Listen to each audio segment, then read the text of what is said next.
Guests and dear partners from the Asteris project, thank you for joining on a public event organized by Institute for Adriatic Crops in Split. This is last event of Asteris project, last public event, and I'm glad to say hello to you all on behalf of Institute for Adriatic Crops, their director and employees. It's a pity we didn't organize this event in live, maybe to see each other, but by this over online platform. But it seems that was the destiny of all this project because of this COVID epidemic. We had challenges during project implementation, especially with travel restrictions.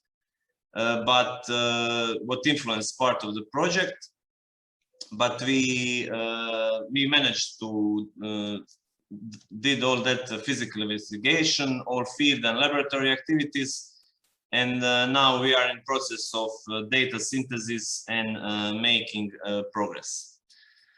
What is about this project? Mr. Simone will talk more about this.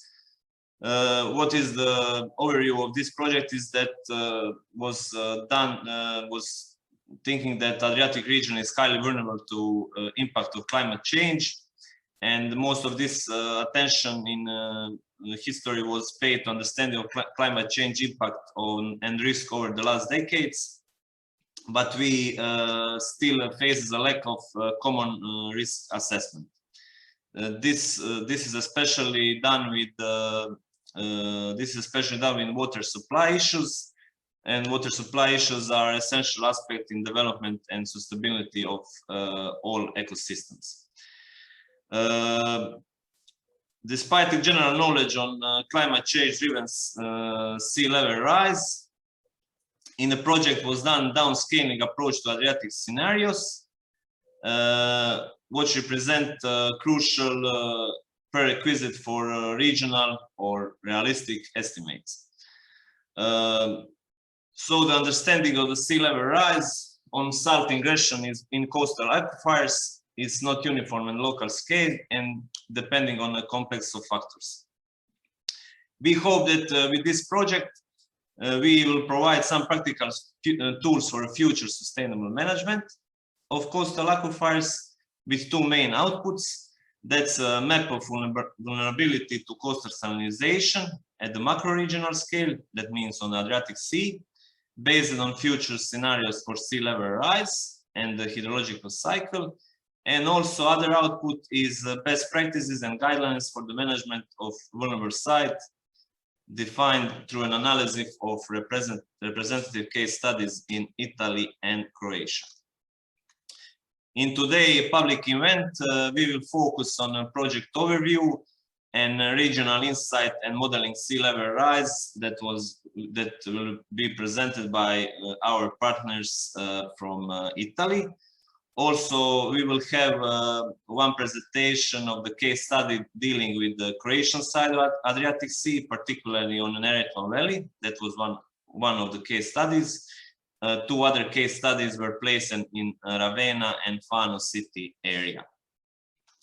Additionally, we had guests from other Interreg project most. There are two guests from University of Split, Faculty of Civil Engineering, and they will present their project and findings about monitoring seawater intrusion in coastal aquifers, and especially what's different than ours is testing pilot projects for its mitigation.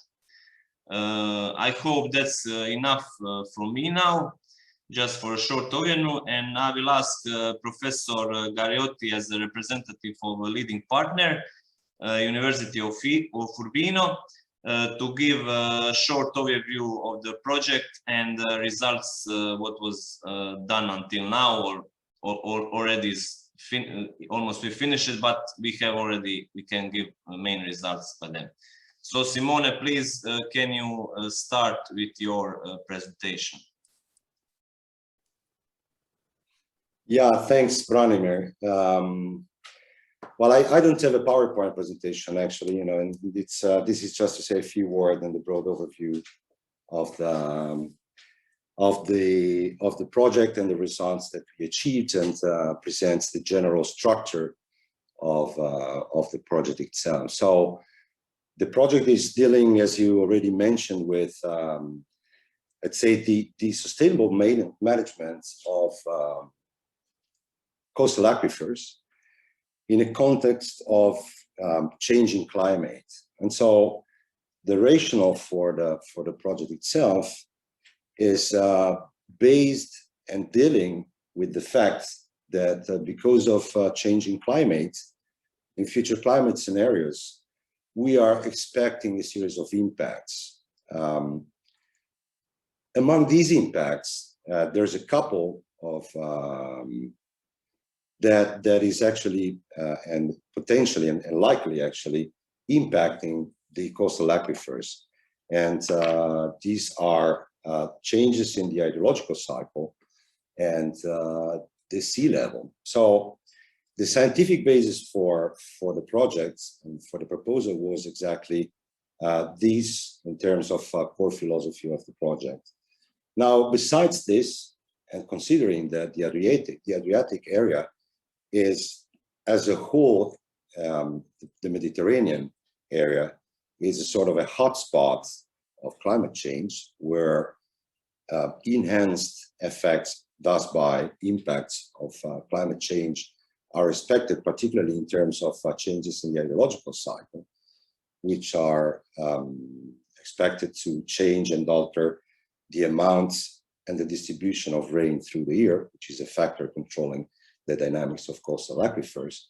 On this basis, and also considering that there is an enormous pressure in terms of man-induced use of water resources from coastal aquifers, because of industrial activities, because of agricultural activities, because of touristic pressure, and so forth.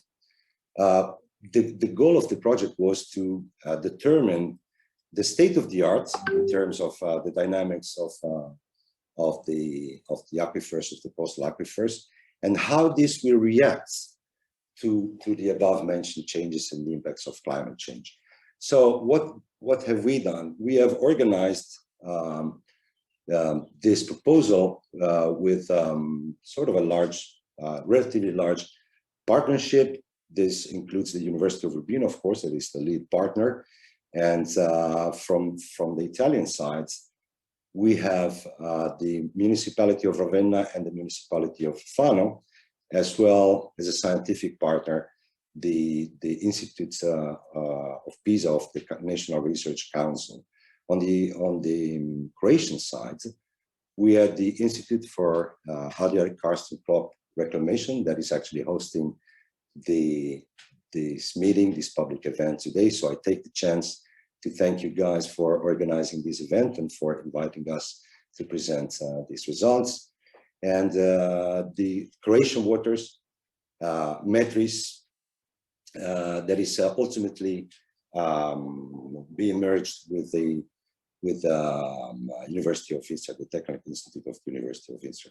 So I think, and we think, and actually this revealed to be so, that these sets of partnership would cover not only the scientific aspect, which is of course, a relevant part of this project effort, but also the part dealing with the management and the policies and the way the scientific results are actually transferred to society and the land management, with particular reference again to coastal aquifers in terms of sustainable management. So these said, we have organized the project in 5 working packages. One is dealing with the communication, which is a very important part in this case, because of course we not only want to achieve scientific results and have a transfer to the partners that are internal to the project itself, but we also want to make this as a case study and case studies that can be transferred to other entities and other cases that can actually use the results of the project itself. Of course, this is part of the philosophy in the program, considering that this is a cooperation program between two countries. The second of this, the first is general management, but that goes without saying, of course. What I was actually describing was WP2, that has to do with communication. Then we have a couple of more technical or scientific working packages. One is dealing with the climate scenarios and the evaluation of what the vulnerability of the coastal aquifers are on a regional scale, and this is WP3. The fourth of the working packages is actually dealing with the analysis of case studies, because we wanted to validate the results obtained by modeling at a regional scale, based also on considering future scenarios of climate change and the impact of coastal aquifers. But we wanted to validate these results obtained by the modeling efforts with the analysis of case studies. And then again, in these respects, the idea of having the advantage of having partners that are actually dealing with the land management revealed the true nature of the approach, because this allowed us to deal with 3 case studies, 2 on the Italian front, and of course these are the areas that are within the territory of 2 of the partners, again the municipality of Ravenna and the municipality of Fano. And then a third case that we selected and we picked is the Neretva Valley, which is so very much important in terms of economic values, because it's a very intense agriculture-oriented sort of area for Croatia. The fifth of these working packages is basically what we could translate into the transfer to society. So based on the scientific results that we have achieved with WP3 and WP4, as Branimir already mentioned, we are now in progress with work dealing with transferring the results into booklets and best practices, that would be first checked on an internal level within among the project partners, and ultimately would be transferred through a network that we are building now for other subjects outside of the project. So I hope this tells about the core philosophy again of the project, the ratio that led us to submit this proposal to the Italy-Croatia program. And I didn't talk much about the results, but we will have the chance to see this through the next presentation. So I think it's better to leave these two will come after me in terms of what the results that have been achieved are.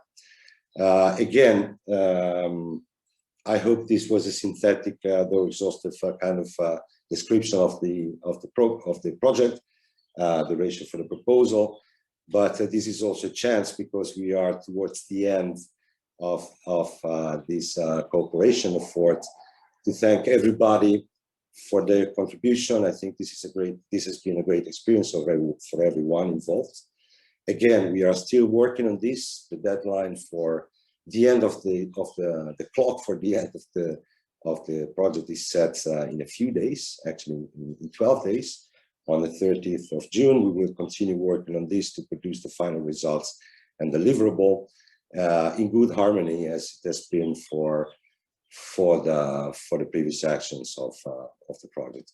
So thank you very much again on a local scale for organizing these events and for hosting all these presentations, including mine, and giving me the opportunity to tell about the project as a general overview. But also on a more general perspective, thank you very much to all the partners for their effort and involvement and dedication to the project. So thank you very much, and thank you, Branimir. With these said, I say goodbye to everybody, and I leave the floor to the next presentations. Thank you very much again. Thank you, Simone, for project overview. Please, if anyone has have any question, please just send in a chat room, and of course just a note to which presenter is asked. Now it's Gaia ready for her presentation. Her presentation, it's regional scaled, and it's talking about risk of salt intrusion related to climate scenarios. Gaia, hello, one more, and please start. You can start with your presentation. Yes, good morning, everybody. Sorry, Barney, I have not the permission to share my screen for the presentation. Just a second. No one else has. Do you have now? Oh, yes. Okay. So,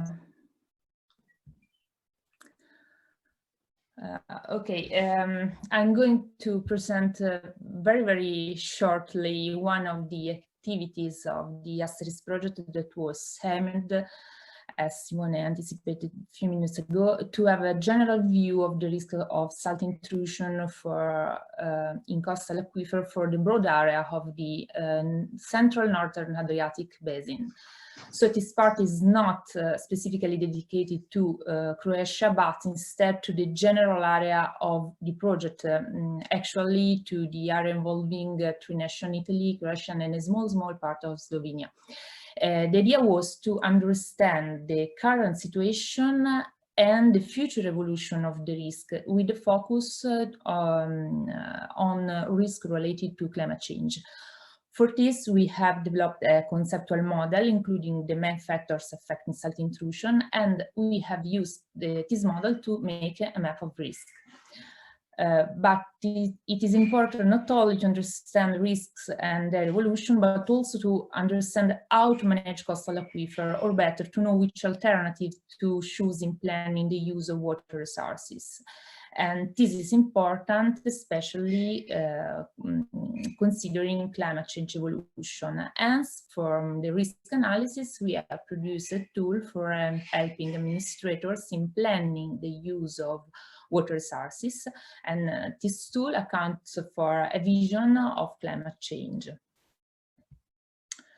Factors considered for the risk analysis are divided in three main groups: aquifer susceptibility, hazard risk, and water extraction from coastal aquifers, that is, in other words, pumping from well.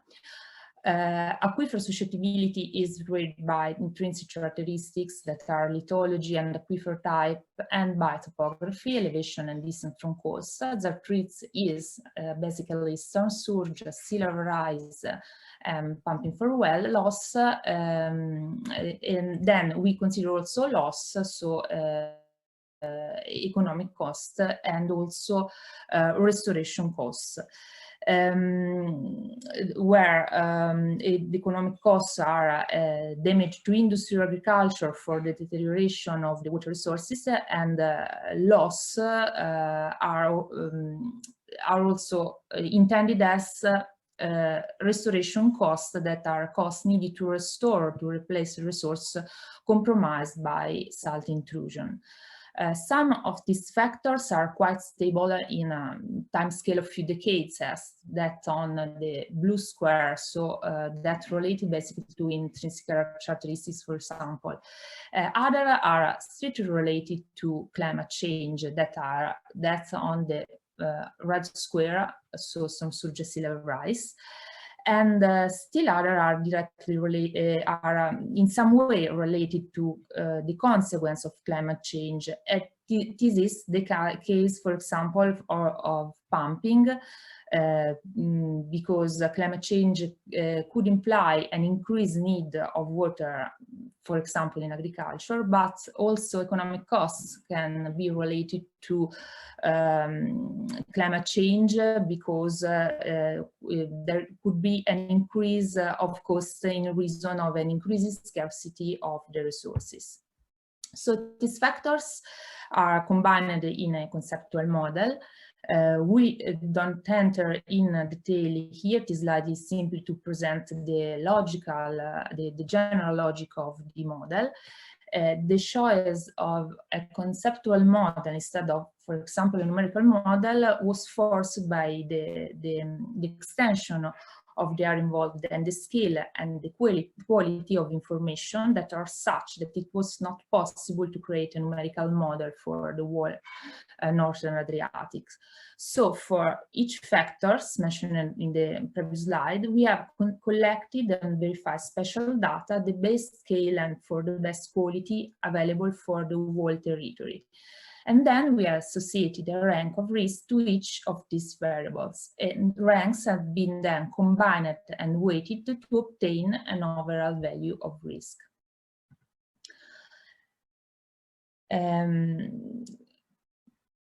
Climate change, and it is important to consider not only the current situation, but especially the future evolutions. So for surge and sea level rise, factors related, that are the factors related to climate change, we have produced and used scenarios at 2100.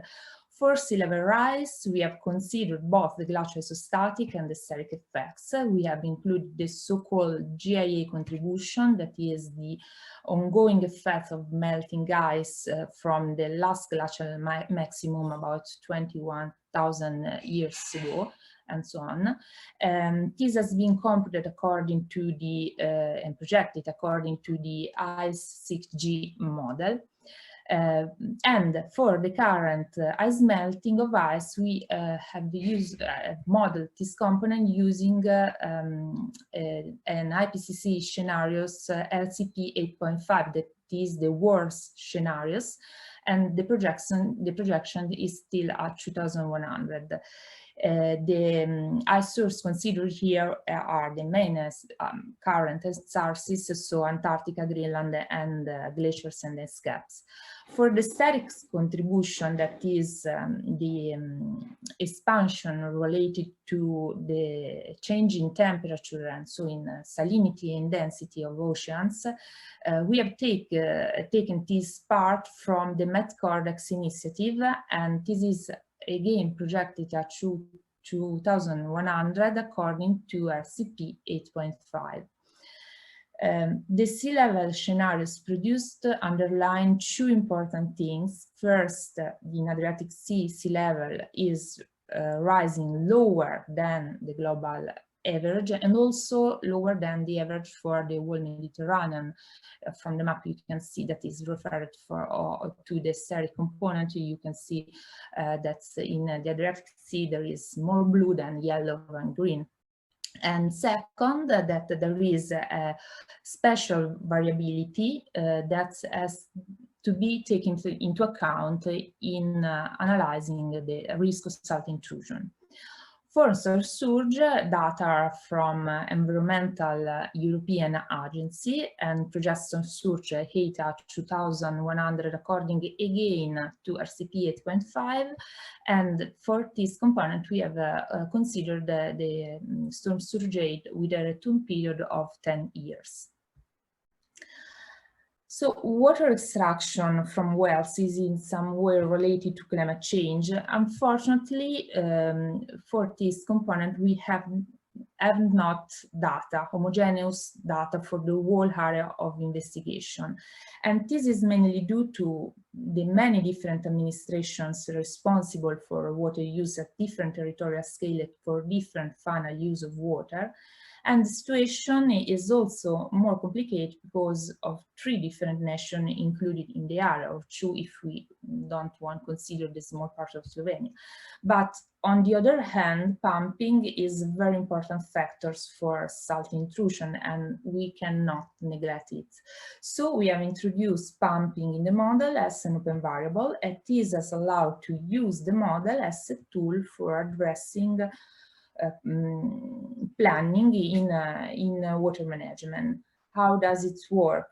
First, the risk is assessed without considering pumping. This produces a map that gives a first idea of the regional variability of the risk, and then real value of pumping can be introduced for a lower scale simulation when and where these data are available, to obtain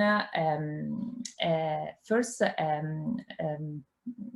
realistic vision of the risk, and in this way it is also possible to compare, for example, different alternatives in water use at different locations, or for different volume of water extraction from wells. Or again, for example, the planner can set a level of risk that cannot be exceeded, and the use of resources can be planned as a consequence. This is the map that results from the conceptual model. The values of risk are associated to 1 kilometer grid for a buffer of 5 kilometers from the coast to the interior. The classes of risk ranges for this area from between 1 to about 50, and here the pumping is not considered. So this is the general situation for the risk in the Northern Adriatic without the pressure of water extraction. This map shows that even without the differences introduced by the pressure of pumping, there is a strong variability for the Northern Adriatic basin. And we have, for example, noticed that the higher classes of risk in Croatia are mainly associated to the intrinsic characteristics of the aquifer, especially to lithology type that potentially can be subjected to salt intrusion instead of, for example, sea level rise or other factors related directly to climate change. So, two main results have been obtained. First, the map allows defining the first broad-scale understanding of the risk of salt intrusion in coastal aquifer for future climate change scenarios in the Northern Adriatic basin.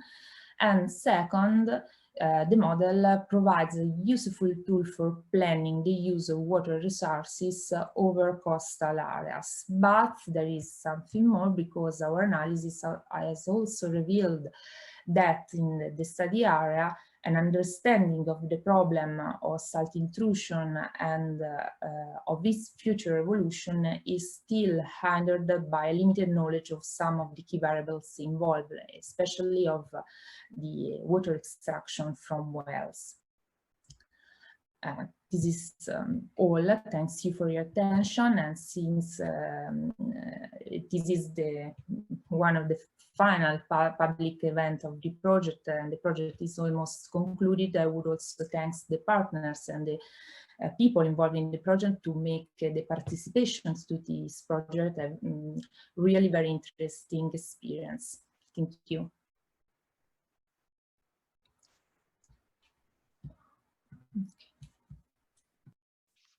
Thanks, Gaia, for your overview of your result and your modeling sea level rise. We hope it don't happen in this worst scenario. Now we have from Institute and Croatian Waters was done some like external expert was done by University of Zagreb, Faculty of Agriculture. Our expert was Monica and her team, and they will present our work package 4. Our work package 4 was dealing with identifying needs and barriers in coastal aquifer management. As I told before, in this public event we will focus more on Croatian side of Adriatic Sea. So we will just have here one overview and results of investigation that was done in Neretva Delta, Neretva Valley. And please, Monica, you can start with your presentation about this topic.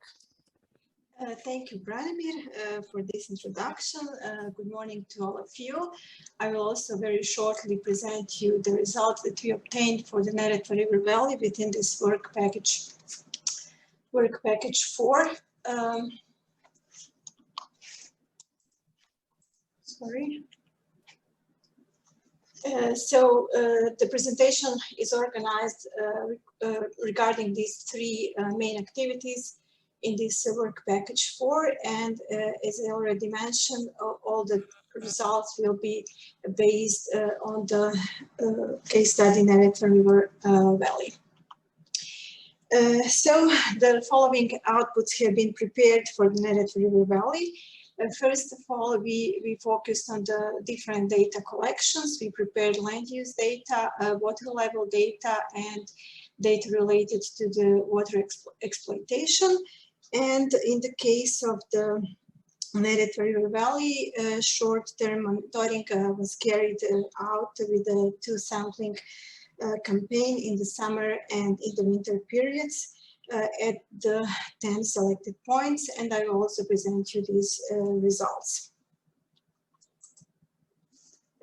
So, as you can see from this land use map, the agriculture is the main activity in the area of the Neretva River Valley, and is primarily dominated by the vegetable production and as well as the citrus by using irrigation systems. All of these cultures, especially citrus, are very sensitive to salinity of the soil as well as of the salinity of the water. Soil map of the Neretva River Valley is also done. This map, I can say that is very crucial basis for the initial risk assessment, not only for the soil, but also for the water salinization of the Neretva River Valley, and of course for the developing of model of the risk based on the future scenarios. In this slide, you can see the soil salinity map, which is produced for the several years ago for the data that we collected about soil salinity. And you can see that most of the saline soils in the Neretva River Valley is restricted to the low-lying west and southwestern section of the study area, where the salinity levels generally tended to decrease from the south to the north. But you can also see several patches of the very high soil salinity in the northwestern portion of the study area. The spatial and the temporal methodological characterization of the water monitoring for the Neretva River Valley is defined in accordance with the data provided by the Croatian borders. This area included in the monitoring is defined as the area of the Neretva groundwater body, which is a transboundary water body with the largest part of which is located in the neighboring Bosnia and Herzegovina. The spatial distribution of all the water monitoring stations for which data were submitted in the reports for the Asteris can be seen in these figures, and we have in total 12 these monitoring stations. So we analyzed all of these 12 monitoring stations regarding the water quality criteria, and the highest average value of electrical conductivity as a measure of salinity, and its maximum was determined at the Doljani monitoring station, which is very close to Bosnia and Herzegovina. In this station, we also determined the highest chloride concentration, and what I have to say is that on this monitoring station, values of the chloride and electrical conductivity in some part of the year were above the maximum permissible concentration according to the criteria for the drinking water.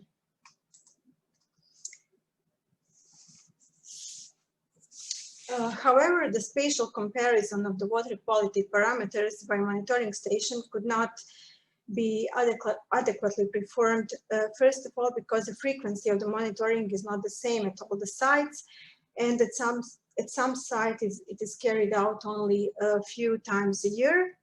We also detected some interruption in the monitoring during this period of the time. The second is that the water quality indicators are not monitored at all the monitoring sites, so we could not statistically justified trend found in this available time series. However, in addition to these 12 monitoring stations shown above in the Neretva Delta, there is another monitoring program which is established also with Croatian Waters and done by Faculty of Agriculture and University of Split. And this monitoring was established with the aim of seasonal spatial changes in soil salinization and surface and underground water salinization. As a part of this monitoring, results are obtained that show statistically significant positive, or I can say increasing trend in salinization at specific stations. On the following two slides, I will show you some of the representative sites where we recorded this positive trend in salinization of the surface water.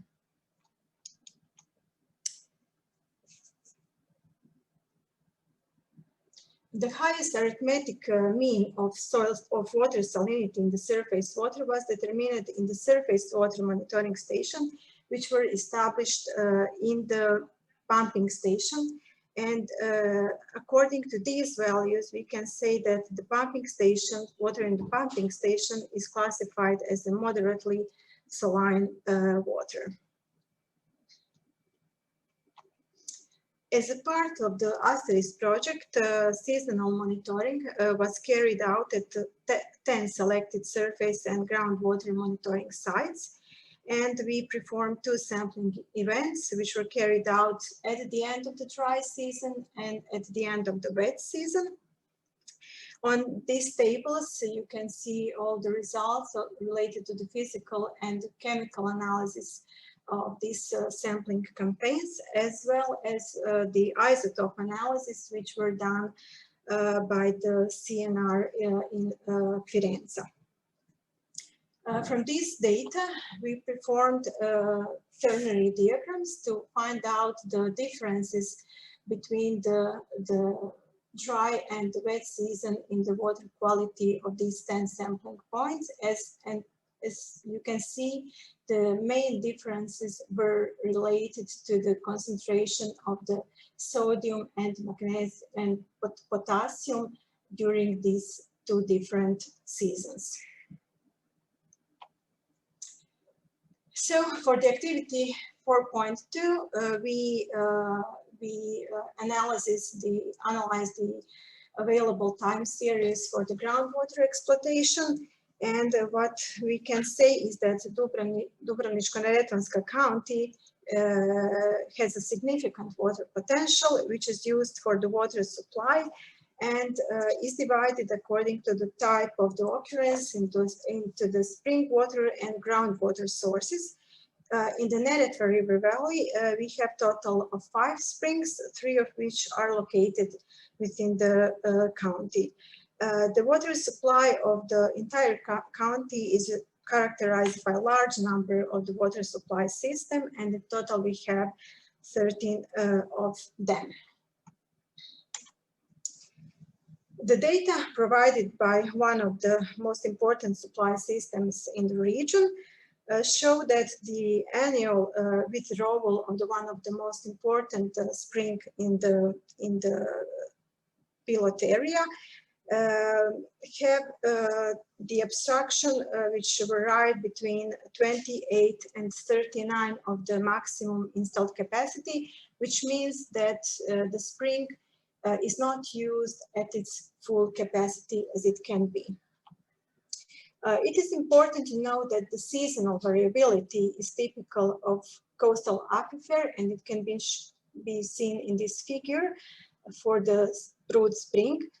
Due to significant increase in population during the tourist season, water withdrawal is also increased, on average by at least 2 times compared to the winter period. This situation is similar to other sources mentioned previously. This seasonal variability is even more pronounced for the springs in the pilot area, since the water demand for agricultural production increased practically during the same period. And for the conclusion, groundwater in the karst area are potentially constantly endangered due to high natural vulnerability of karst system and rapid introduction and the transfer of pollutants. Another problem of karst aquifer is the quantitative instability associated with the long dry summer periods and poor retention capacity. A source of drinking water used or reserved for public water supply should be protected from the pollution and any other impacts that may, of course, adversely affect the quality of the water and its abundance. That's why we propose that rational use of water from karst aquifers is very important, and a continuous monitoring system should be established in this area. Thank you, and that's all from me. If you have any questions, please, as Branimir said, you can put in the chat.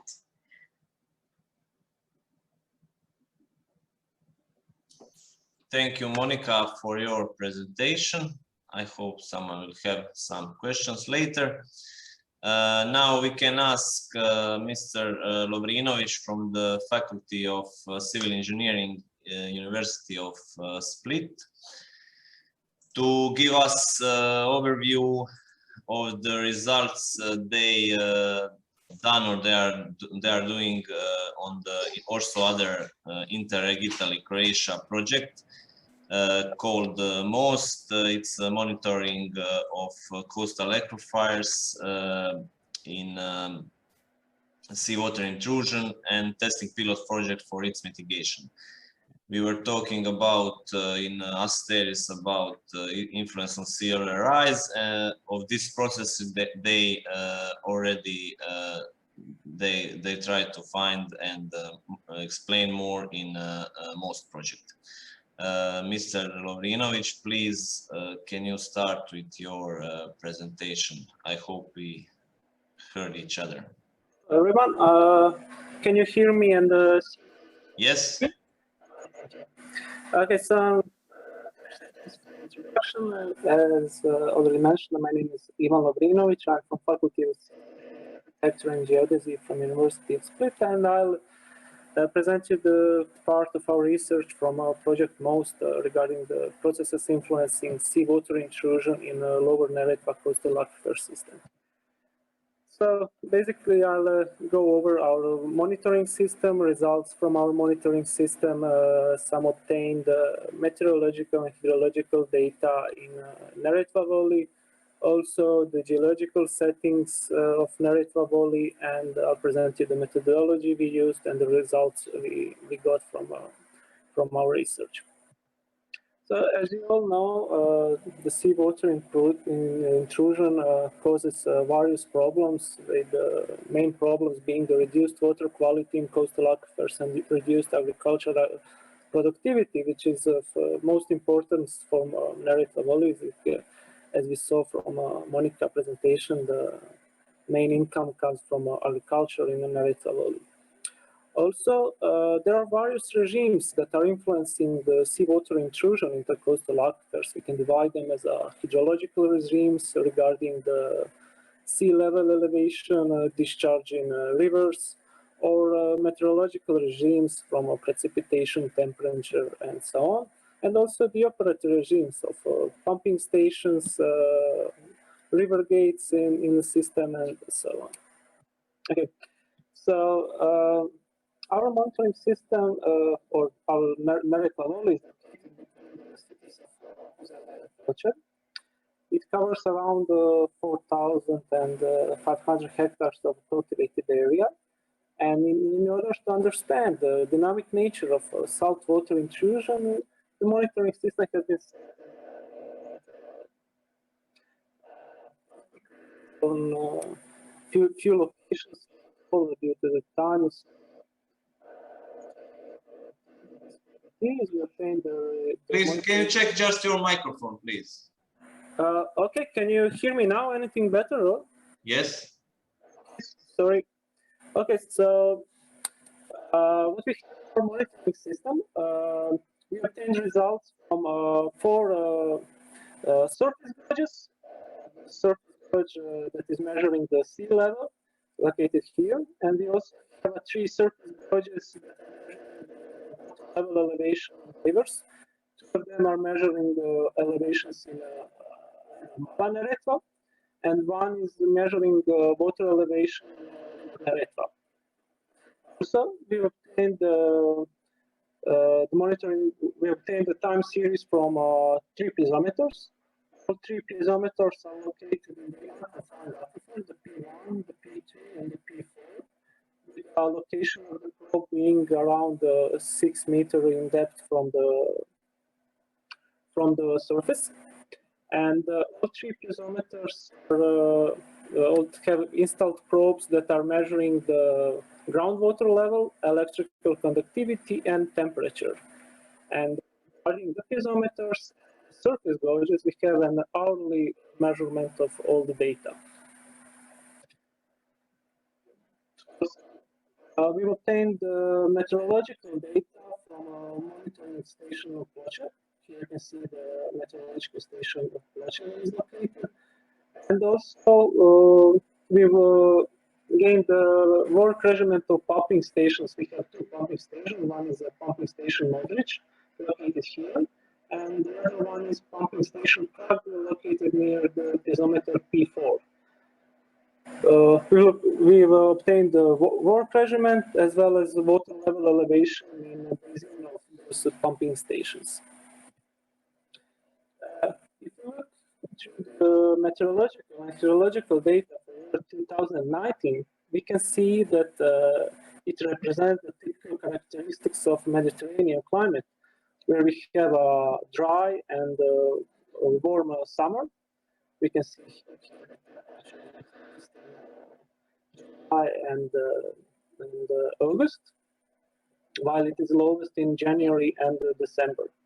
Also, the most precipitation occurs in those months, in January, February, and November and December.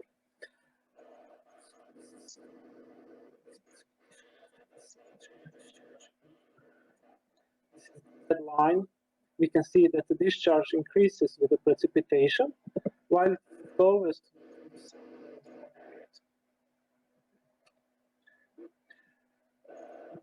Neretva Valley was also subject to previous geotechnical and geophysical research from 1960s up to date.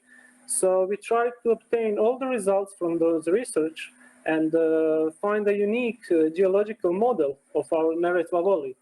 So basically, we have upper unconfined aquifer. This is mostly made of sand with overall thickness of 1 to 10 meters. And all 3 piezometers located in this layer. Beneath that layer, we have an confining layer of clay that has overall thickness of 10 to 25 meters to the whole area. This part we have a gravelly confined aquifer, and that is a bedrock. So I'll focus here on this upper part of unconfined aquifers. Okay, so what did we do? We obtained all the results from our monitoring system for the year of 2019. We've divided the plots over the location of piezometer, and we plotted only the pressures, external pressures that we thought that are influencing that location. So to further understand the processes that are regarding the saltwater intrusion, we transferred those time series to frequency domain using the fast Fourier transform FFT and the Welch method.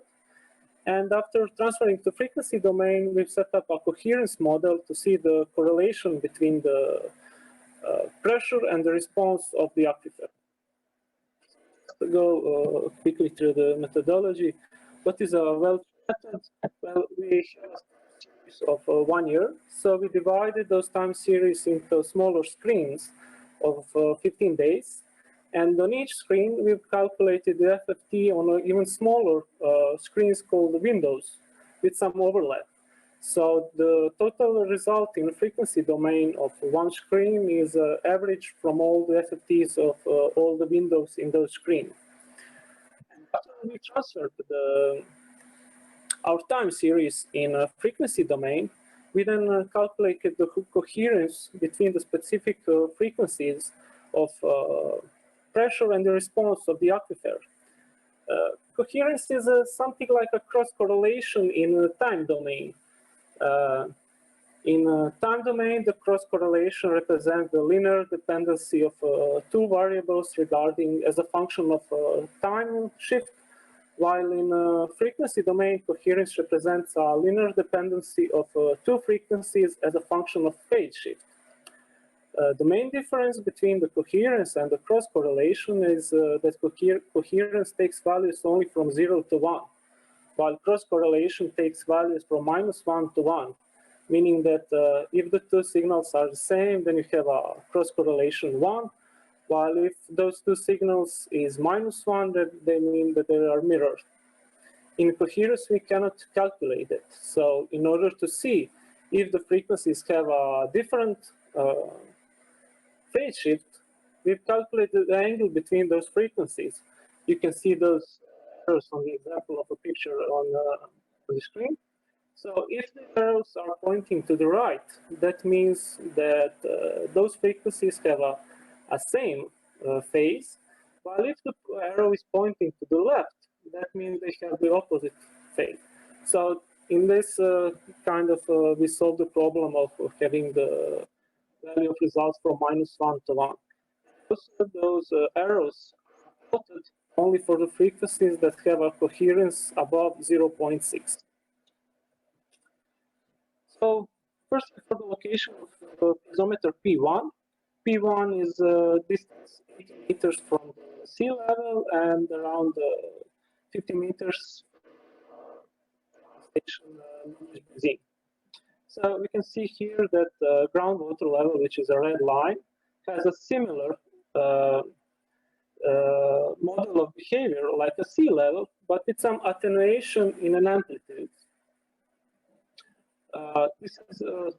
This picture is a representative of a wet period from the month of January, and the second one is a representative of a dry period from the month of August. What we can also see here is that during the high precipitation, the water level increases, while we cannot observe that in sea level or in groundwater level. And also, what is important, if you see the value of electrical conductivity, which is a green line, it has a relatively constant value throughout the whole year, and it's close to the value of electrical conductivity of seawater. If we transfer the frequency and the coherence, then the first picture shows the coherence between the groundwater level and the seawater elevation, and the second picture is coherence between the electrical conductivity and the seawater elevation. We see that groundwater level is affected mainly by seawater elevation, while electrical conductivity, even though it has a relatively constant value on a plot, we see that it has also a presence from the P1 location, we can say that is mainly dominated by the seawater, by the sea level elevation. The location of P2 has different answers to the responses. Its location is 1.3 kilometers from the river Neretva and around 80 meters from melioration channel Jasenska that is connected further to the pumping station Modric. You can see that the channel Jasenska has same water level elevation as a pumping station Modric. What we can see here is that oscillations on a daily scale are not in the groundwater level, neither in electrical conductivity. But what we can see here is during the wet period, the electrical conductivity decreases, which is okay, as a precipitation is a source of a fresh water. Groundwater level increases precipitation. So during the dry period, the groundwater level is decreased to the level of pumping station. While during the wet period, we have a groundwater level that is higher than the pumping station, Modric. And during the summer period, we have a relatively stable electrical conductivity that is close to the seawater, meaning that seawater occurs from Neretva towards inlet. So if you look into the coherence models of P2, groundwater and pumping station Modric, we see that in the dry period, we have a significant coherence between the groundwater level in P2 and the water level elevation in pumping station Modric, but it is absent period. We see here that electrical conductivity is not influenced by the elevation of pumping station Modric. And last piezometer P4. P4 is located 15 meters from pumping station Prague and around 40 meters from Neretva, which is a source of fresh water as it is a closed system. So due to the distance between P4 and the pumping station Prague, we see water elevation is completely in accordance with the elevation of pumping station Prague. But the electrical conductivity has this strange phenomena that electrical conductivity increases precipitation. You can see here this 9th of January.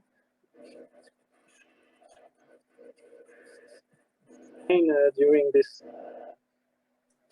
Microphone. Sorry? Microphone, it's very bad. Sorry, do you hear me now? Or I'm... Yeah, but it's lost every 2 seconds.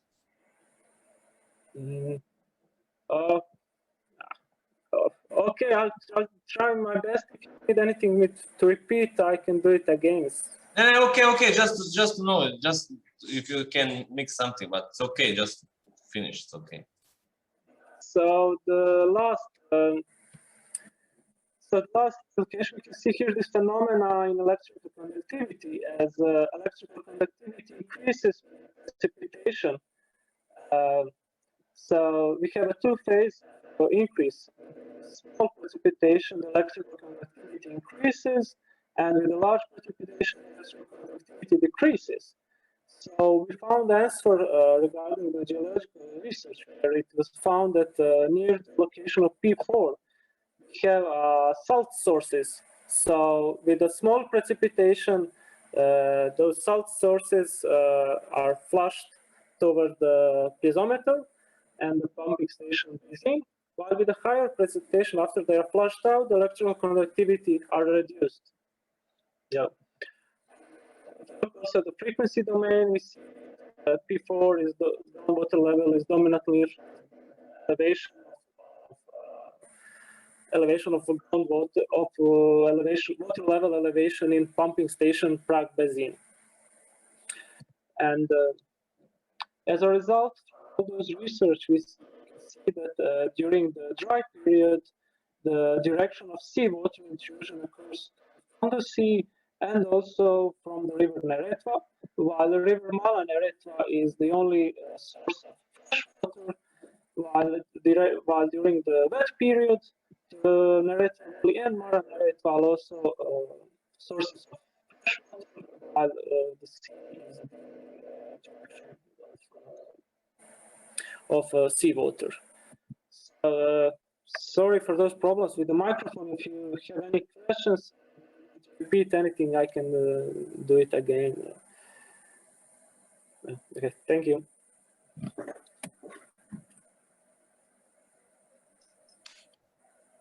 Thank you a lot for a presentation about the processes influencing the seawater intrusion. It seems very complicated, geological and place with different activities happening not expected. So maybe we will give some more answers about that by Professor Srzic from the same faculty of civil engineering, with the presentation of laboratory and numerical modeling of seawater intrusion, with special emphasis with mitigation measures and their efficiency. Hello, Mr. Srzic. And hello to everyone. Hello to Branimir. Can you hear me clear? Yeah, everything's clear. Okay, great. So I hope my microphone will work in a more proper way than Ivan's. So I will do my best to present you in a short and clear way what we were doing in the last 2 years on this project. So can I start? Just to share my screen. So I hope everyone can watch the screen, can see the screen now. So I will talk today about the laboratory and separately numerical modeling of the seawater intrusion within the Neretva Valley coastal system. And I will do my best to pass through in a clear way. As I'm saying, I'm having 25 slides, but some of them I will take care of in a more detailed way. Some of them I will just pass through. So the general content can be subdivided into two separates. The first one is the numerical modeling, and the second one is the appropriate laboratory modeling activities. As you can see, I will give a brief introduction of the model setup, boundary condition, and the initial conditions as well. Then I will talk about results, specifically being focused to the dry period of the hydrological year. Then I will say something about the model validity and the efficiency of the gates at River Neretva and their consequence effects. About laboratory modeling, I will say about the infrastructure and experiments control, which we gained in the last year, and today I can say we do have a serious setup which is able to strictly control the boundary and initial conditions.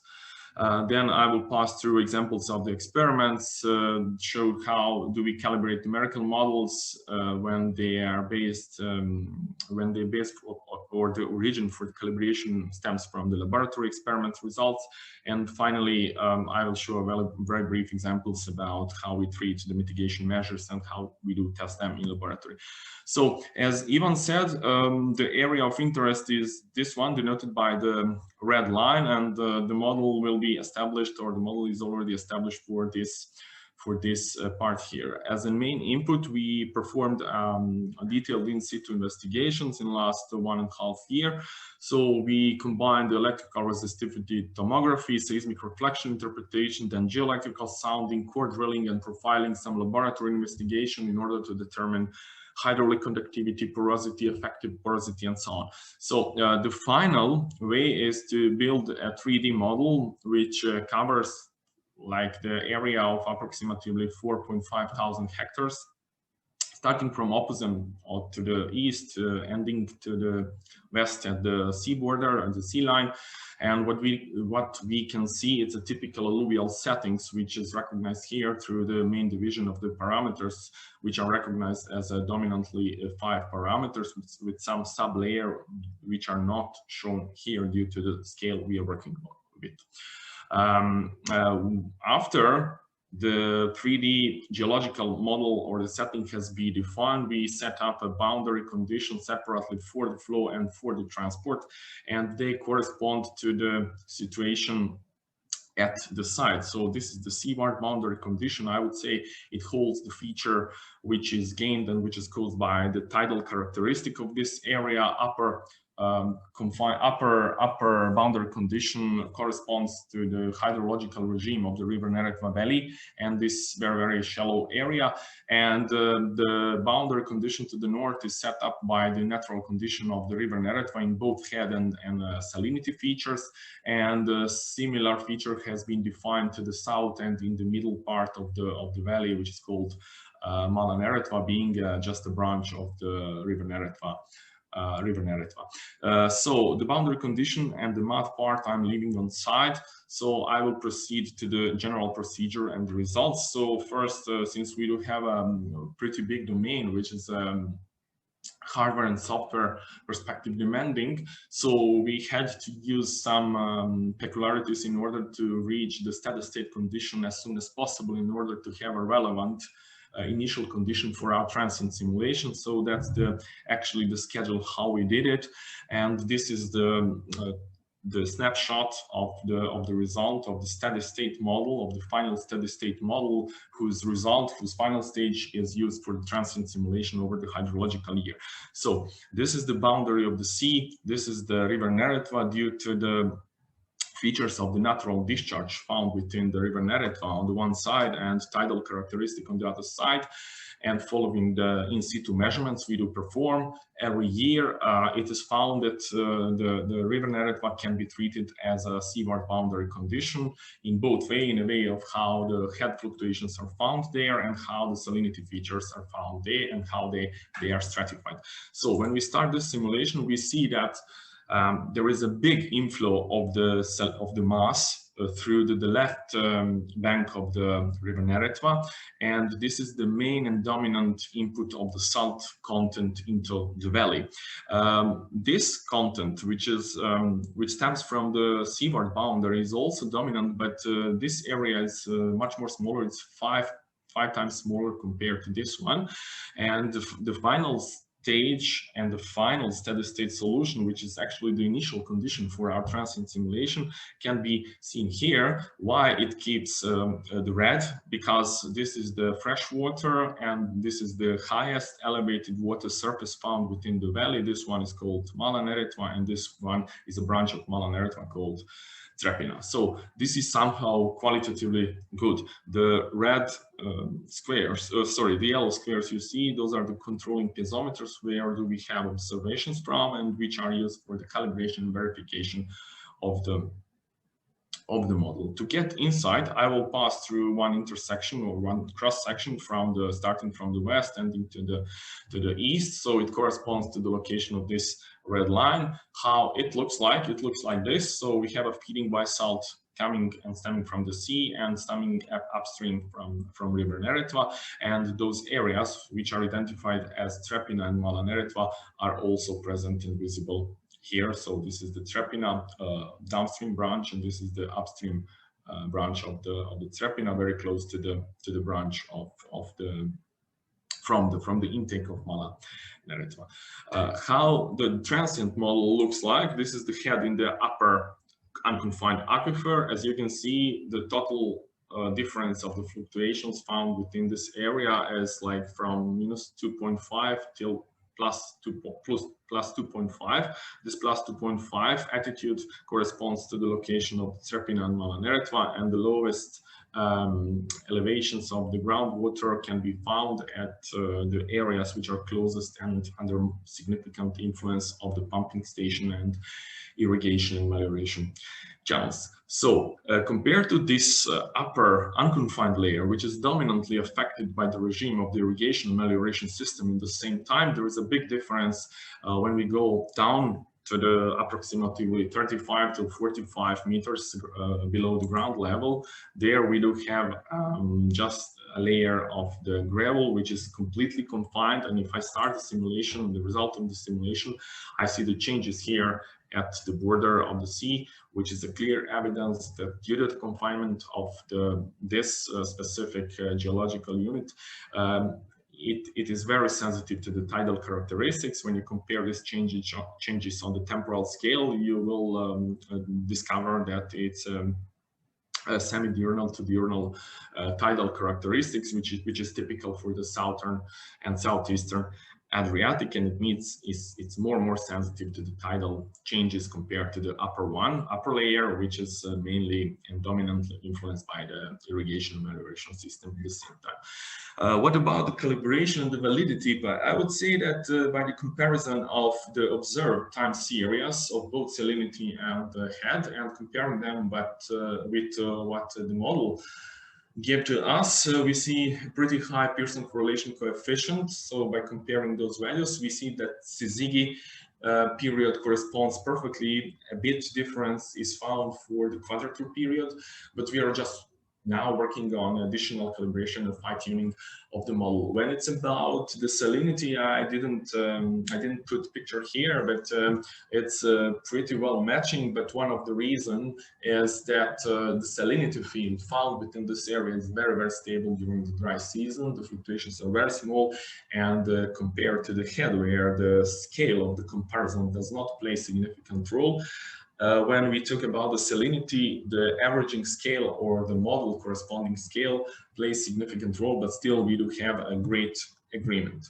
After calibration and after this, I would say, natural condition, which are mimic, which are found during the dry period of the hydrological year, there was an intention to demonstrate the possible mitigation measure for this area. So this is specifically done for the barrier or the gates of the river Neretva and its effect of the salinity field in the upper unconfined aquifer. The location is here. This is the Neretva in the beginning. And when I start the simulation, you will see the effect of this barrier specifically in this right bank of the river called Luke, and this area very, very close to the gates or to the barrier. Apart from this, there is no significant change in the downstream part. So the downstream part stays the same, or the whole Opus area stays pretty unchanged due to the and not being affected by the installation, by the operation of these gates or this barrier, which is planned to be installed. So that was my part about numerical modeling regarding the laboratory infrastructure and experiments conducted there. I will just pass through. This is the infrastructure we developed. It is fully customized, it's fully adjusted to our needs, and it's fully proved to be efficient within the dual density, mainly driven by advection, dispersion, and buoyancy flow. How it looks like, it's actually the three-chamber area, the three-chamber flume. The left one is the seaward one, the right one is the freshwater one, and the mid one is fulfilled by the porous media. It's a special type of porous media, which is actually in its content, it's dominantly silica beads with very, very narrow granular characteristics, and it's proved to be not absorptive, so the mass conservation can be approved during the whole experiment without any unknowns still present. How the control has been performed. So we performed a dye with appropriate content of the salt, which was added to the still water and then colored by some specific dye. This dye has an intention to emphasize actually the change found within the operative part of the flume, visible here. I will show my next slide. But in the same time, it is not allowed for this dye to cause any segregation, any inhomogeneity in the color, and it has to be stable, and it has not to affect the natural density of the previously ensured within the seawater. We tested the molecular diffusivity under laboratory conditions. We tested the stability of the color for plenty of time, and what we observed finally is very stable, very sharp interface model for the dual density or the seawater intrusion into the natural coastal aquifers, which are mainly built of porous media, which corresponds to their natural origin, which is actually alluvial. How we control the experiments. I mean, today, after some time of losing and getting experience, so we can say that those are the parameters measured at the gauge. Gauge is found within the boundary chamber.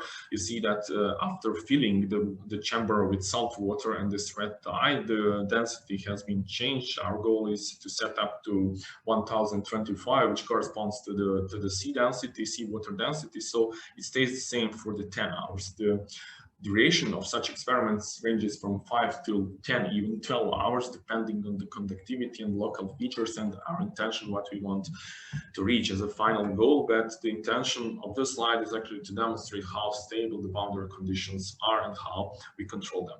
The results look like this. They are performed and they are done by doing a snapshot with high resolution camera.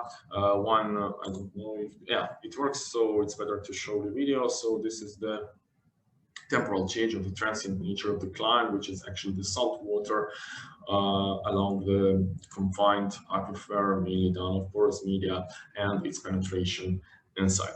So to mimic this, conditions which we actually gain in laboratory, where we cannot set up the parameters like you have there, what you have there, it's a natural process. So we use them as a base case for the calibration of the velocity and concentration of the experiments, and that's how we actually calibrate them. And up to date, I can say that we do have a very feasible and very powerful model to mimic these changes in both transient and steady state conditions.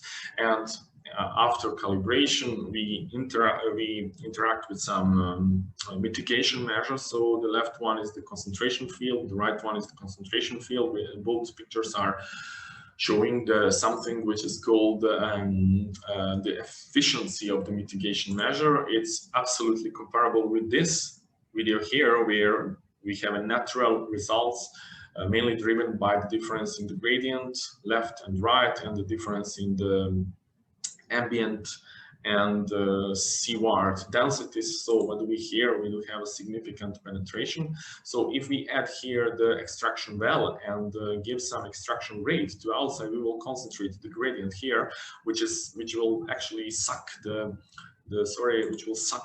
decline, as you can see. And it stops and it prevents its mitigation further to the inlet. The other type, which is very suitable for this area specifically due to the natural conditions and due to the hydraulic regime of the river Neretva upstream from the future location of the gates, which I showed, is actually the channel with the fresh water, which actually results in a very short but also very shallow condition and a very shallow depth of the future climb. So we can say that both mitigation measures are assumed to work properly, but the intention and I would say optimization, we are just working on to define something which will be, from our point of view, most suitable and mostly accepted by everyone, by stakeholders and local farmers. So that would be my presentation. I'm grateful for your patience. I hope it was interesting, and I'm grateful once again to Branimir for inviting me. Thank you. Thank you, Professor Srzic, for presentation. Please, just left for your presentation, I have one question for the slide next to the last, this 24. Okay.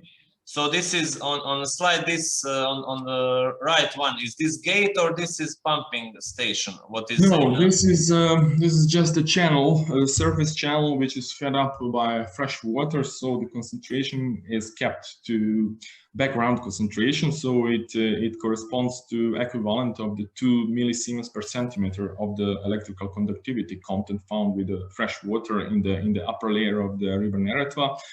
And the parameters which are changeable are the depth of the installation, are the width of installation, and the final and the most important and most dominant is the final head, which can be reached within this flume, with this channel or the flume, depends on how we call it. And you were talking about gates on the Neretva River.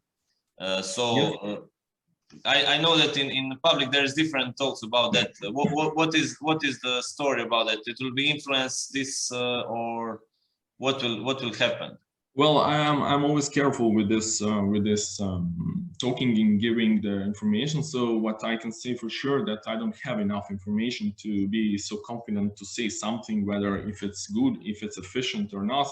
So the time will show the results and the outcome. So what we can do is use our models to mimic the different conditions to get some conclusions, but prior the validation and verification laboratory condition, I won't feel free to share anything in public.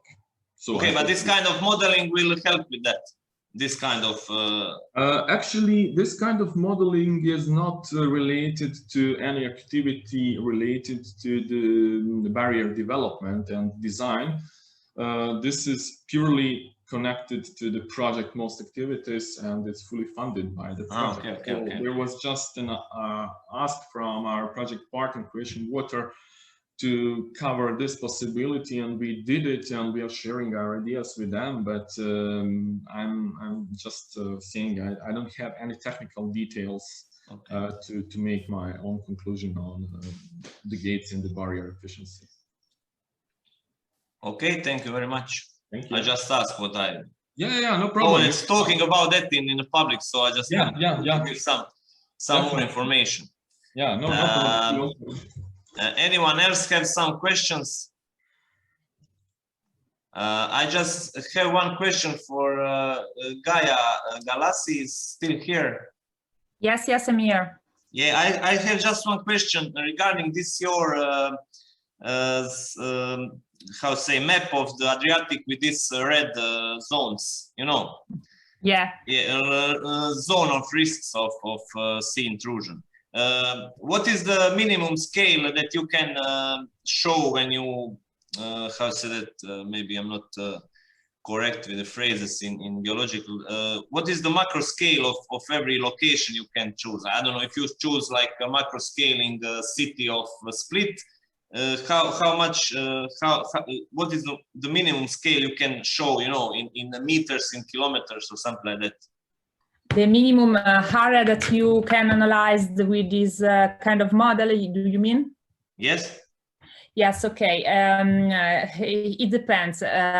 For the map that we have produced for the whole area, we have used a scale of we have a grid of 1 kilometer. So we can analyze the risk in a square of 1 kilometer. So 1 kilometer is the minimum. But for example, we have also tested the same model for the area of Fano, and there we had much more information also about wells, but also about geology and use of soil and so on. So there we have rescaled the map to on a grid of 250 meters.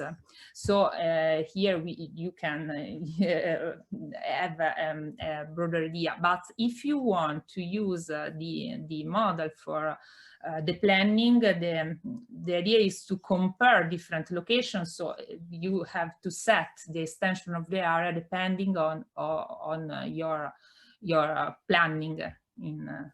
Okay. I just wanted to know. Okay, that's all for me. Is anyone else have anything to ask? So we are just in a minute. What was the thinking. Thank you very much all for your participation in a public event.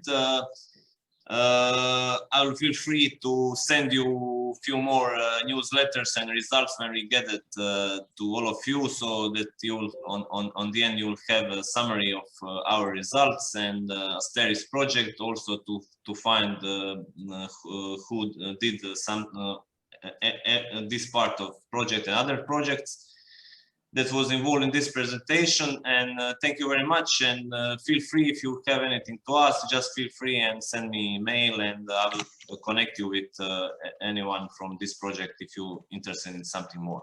Thank you very much. Thank you, bye. Thank you, bye.